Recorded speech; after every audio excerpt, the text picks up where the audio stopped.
भाई लोग आप लोग से एगो रिक्वेस्ट बना कि वीडियो लास्ट तक जरूर देखिए जा, बहुत मजा आवे वाला बावे। वीडियो लास्ट तक देखबो जा तब जाके तुम लोग का कहानी बुझाई कि आखिर कहानी का बावे। तो आप लोग ना लास्ट तक वीडियो जरूर देखिए जा।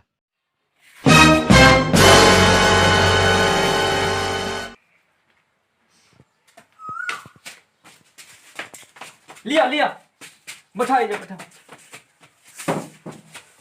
डॉक्टर साहब देखिए ना 4 दिन से खाना नहीं खाते, एकदम एकदम माने कि कौन बीमार होकर हो गई बाटे।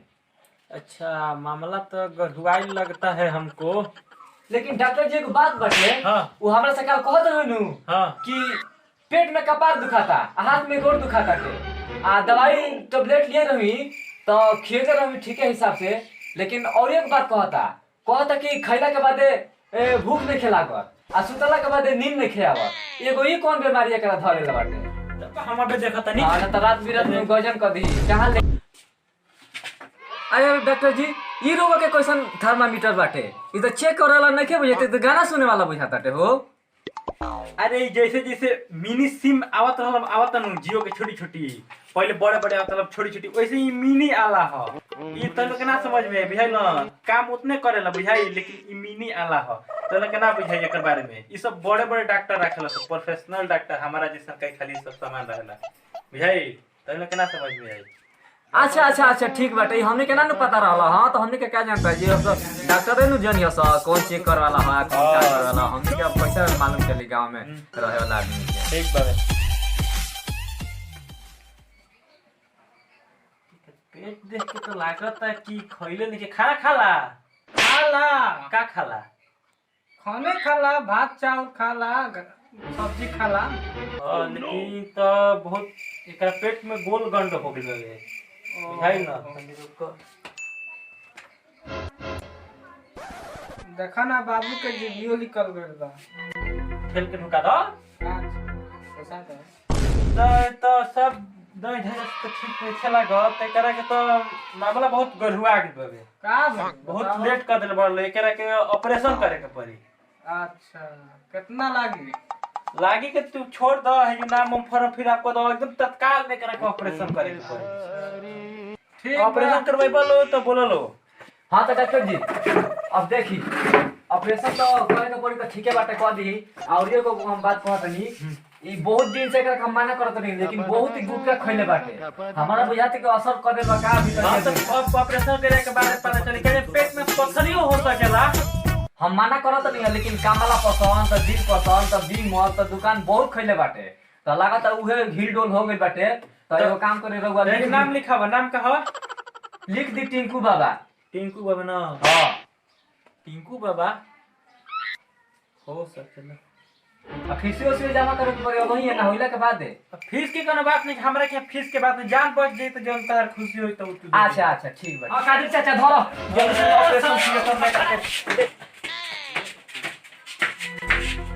धरो ऑपरेशन थिएटर में। हे भगवान का होई अब। Operation successful. अच्छा हां तो डॉक्टर जी हो गई ऑपरेशन सक्सेसफुल। अब भगवान से देखा रिपोर्ट आवेला त का देखल जाला, ऑपरेशन तो कर देनी हो। हां तो डॉक्टर जी हो गई ऑपरेशन। तो रिपोर्टवा कब ले आ जाई? 2 मिनट रुका, अबे आ जतबे 2 मिनट में हो जाई एकदम। ठीक बा, ताले हमने के बैठा तनी जाता। चलो भगवान के घर आवल को सही सलामत हो जाओ। अच्छा आ गई रिपोर्ट। ये भगवान, आय भगवान, ये राम, सब गड़बड़ हो गई, सब गड़बड़ हो गई। अरे हाँ तो डॉक्टर जी का लिखल बा रिपोर्टवा में? का लिखल बा हो रिपोर्टवा में? का लिखल? पूरा रिपोर्ट एकदम मतलब, अरे का हो गइल डॉक्टर जी? का हो गइल? रिपोर्ट एकदम खराब हो गइल का? केंगती ऑपरेशन कर ले रहनी कि रिपोर्ट खराब हो गई? माने सब रिपोर्ट साला इंग्लिश में बावे। तो ये बतावा तू जब इंग्लिश नहीं क्या तो करा बात के डॉक्टर हुआ? अरे यार तो तेलो को समझत का निकालो, हम हिंदी मीडियम के डॉक्टर हैं। जैसे कि देखो सब मीडियम का आदमी डॉक्टर होखेला, सब मीडियम के जगह पढ़ाई होखेला, इंग्लिश, हिंदी, असमिया, बंगाली, उर्दू। वैसे ही हम हिंदी मीडियम के पढ़ के डॉक्टर भइल बनी, बुझाइल ना, तो हमार इंग्लिश कहाँ से समझ में आई। ठीक बाटे, रिपोर्ट मिल गई। ठीक बा, चलो जल्दी। हाँ लेके आओ, निकालो। तो राम भरोसे डॉक्टर और सही है, कहत रहो ठीक हो गलन का। हाँ बैठाओ इनका के। आराम से आराम से आराम से। अब कैसा बा तबियत पानी? आराम बा पहले से नु? गुटका निकलल ह। हाँ पहले से आराम बा, लागत है कि आराम हो जाई। आराम बा पहले से ना। आराम बाबे। हाँ डॉक्टर जी, आराम तो पहले से हो गइल बाटे। आ एगो काम करे, रउए तनी बढ़िया से दवाई दे दी। अच्छा ठीक बा, तो हम दवाई कुछ दे तनी। हाँ आ डॉक्टर राम भरोसे क्लिनिक बहरिया बॉय में से ले ली हलो। अच्छा। हाँ हाँ ठीक बा, यही जा देखा जा तनी और करा के नीमन हो जी तो हो जाई, ना तो अगला पारे बढ़िया से पहुंचा दी। देखो हई दवाई ले ली ह, 4 दिन खाए के बवे, सांस मेरे हगे से पहले। हई कहा हमरा ना बुझाइल, हई कहा हई जौन दवाई बानू, हाँ ई खाए के बा एक टाइम सुबेरे, ई गैस के ह। अच्छा। आ हई दूगो हई सांस सुबेरे खाए के बवे। अच्छा। खाए से पहले हई तीनों खाए के बादे। अच्छा ठीक बाबे। तो ऑपरेशन भइला, बहुत बड़ा ऑपरेशन रहल। अच्छा। ओकर केरा खा ले रहल, ओकर मैदान ना उतरत रहल, कड़री बना के रहल ना? कड़री बना के रहल, पत्थर जिसन का हो गइल। अच्छा। बहुत मेहनत से ऑपरेशन करके निकालल गइल ह। एकरा हम कहले रहमी कि उतना मत खाइए। गुटखा खा ले रहल नु। अच्छा। गुटखा के पत्थरी हो गइल। अच्छा। कोला दोनों एकदम मतलब ना रिएक्शन कर देल रहल ना। रिएक्शन कर तो माल गरुआ गइल। अरे कुछ खा घलेला हो पगलवा, एकरा से तो हमके परेशान ठीक बा, तू जा ले ला। हमू चलत तनी तले। अच्छा। ठीक बाबे, चलो। ठीक बा, दवाई ले जा ना। दवाई ले ले। ठीक। आ पैसा और जमा कर दियो। फार्मेसी में नु। हां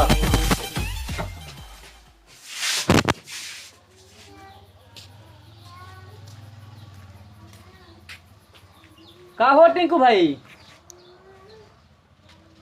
का करत रह? भुला गेल का? बोलहु से नहीं का सुना के? हम टुनटुन लाल। ओ टुनटुन लाल। हाँ, बैठो भाई, बैठो। बहुत दिन के बाद ये भेटाइल बड़े बेरा। हम तो कहीं के भुला गइल का दुने, बोलहु से नहीं का सुना ना। अरे जाएगा तो चाचा बड़ा पानी पियाओ तो। अच्छा पानी उन्हें तो पियल जाई। और सब खबर कह पहले से ठीक बानू? हाँ पहले सुधर वाला पानी पियो। पानी पियो। हाँ ठीक, प्रणाम। हाँ ठीक बाटे, खुश रह। ठीक बाबे। हाँ हां तो और सब ठीक बानू पहले से? और सब ठीक है बटे। तो हमहू जात रही जरूरी काम से एगो, तो देखनी कि बैठल बड़ा तो वही से कहनी कि रह तनी बतिया ली, तो तू ना चिन्हत रहल। तो पहले से तबियत पानी ठीक मानू तहा? तो अनी तो ठीक बा, तो दमा का प्रॉब्लम बाटे और तनी अखिए से कम लगा, तो वही से तो के ना चिन्ह पैनी ह। अच्छा वो तो हम जानत तानी कि बिहारी में वो तो बीमारी पट जाला। हाँ। वो तो दुनिया के वो पूरा परंपरा बाटे, उ सबकर उ दिन दशावेला, हम जानत तानी। तो फिलहाल में ठीक है बाटे, एगो काम करियो, टाइम से दवाई खात रहियो, मंगावत रहियो लइकवा से अपना। हाँ ना, दवाई ली आवत रहत है घरी। आ कहाँ रहता? लौकत नहीं खे लइकवा तहार। पानी देख गल से ना देखल, घर ही रहत। अच्छा तो माने पानी तो देलस या पहले से सुधरल बा कि ना? हाँ पहले से तनी सुधरल बाटे। कहत रहनी नु कि बियाह करा देबो जी तो सुधर जाई। हाँ पहले से तो जरूर कुछ बदलल हुई। बहुत बदल गेल बाटे एकदम। हाँ उहे एगो उपाय हटे, जानला। अच्छा तो ठीक बाटे, तो एगो काम करिह, तनी हमार जरूरी काम बाटे, हम चला तनी। और एक बात तनी झगड़ा कम करिह। जवान बेटा पर हाथ उतना उठाव जाला, ठीक ना शादी भेल तो से नहीं मारत। हाँ ना तो ठीक करेला। तो रुका नंबरवा अपन दे के जइहो, जयके के बोला तनी लिख देला। अच्छा ठीक बा। जयका आगा अपन चाचा से नंबर ले ले। हाँ बाबू आ गइल। हाँ बोला। हाँ बाबू लिख। हाँ बाबू लिख। बोला। 94 404 आ 95 575। 94 404 95 550। ई कौन नंबर ह? नहीं खा ना? कौन नंबर? ई एयरटेल के नंबर हटे। जियो के नहीं खे। जियो के लेबो? हाँ जियो वाला बोला। अच्छा 99 99 98 98 नंबर होला। हाँ 98 98 क्या का तू बोला तारा? जियो के नंबर है, जियो के। तो ये क्या लिखी 98 94? तो हिंदी में लिखा। हिंदी में? हाँ 40 40। हाँ अच्छा हिंदी में। हाँ हिंदी में लिखा। घपचाली। हाँ देखो तो अंकों में नहीं लिखे के कहानी है। अब अंकों में बतावा तो तनी, घपचालीस के माने का होला? माने नहीं खा जाना ना 46। अच्छा 46। हाँ। सारा भाषा में घपचालीस होला। हाँ हाँ ठीक बाबे। ठीक तो बुझा था। ढलान बे। ढलान में नहीं खा बना हाँ। मैंने ढोल के 98। हाँ वो है। 98 के ढलान बे। हाँ हाँ अच्छा ठीक बाबे। हाँ ठीक बा, हम सेव कर लेतनी। हाँ ठीक बा सेव कला। आ तनी हमू चला तनी हमरो जरूरी काम बाटे है ने। ठीक बाबे। हाँ ठीक बा चाचा, प्रणाम। हाँ ठीक बा। हाँ तो बाबू ठीक बा, फोन करत रहियो। ठीक बा ठीक बा। हाँ कब हम बिजी रहेला ठीक बाटे। हाँ। जबे लगेबो तबे ना धरी। हाँ हाँ। हाँ ठीक बाबू, हमरे नंबर हम चला तनी। का हो बाबूजी, कैसन तार दोस्त बाड़? घपचालीस 98 99 नंबर लिखतन ल। बहुत पढ़ ले बाबू। हाँ देखले नु तोरा का पढ़ा देलस या। हाँ तो बाबा पढ़ल लिखल ठीक हम बा। वही तरी पढ़ ले बनी। हाँ पता बाबे, स्कूल के पीछे पढ़ले पढ़ल तो हमारा के स्कूल घर के पीछे ही न पढ़ाई बोलो। हमहू आज पढ़ले रहती तो है दशा रही, हमरो के स्कूल के पीछे ही पढ़ाई लो।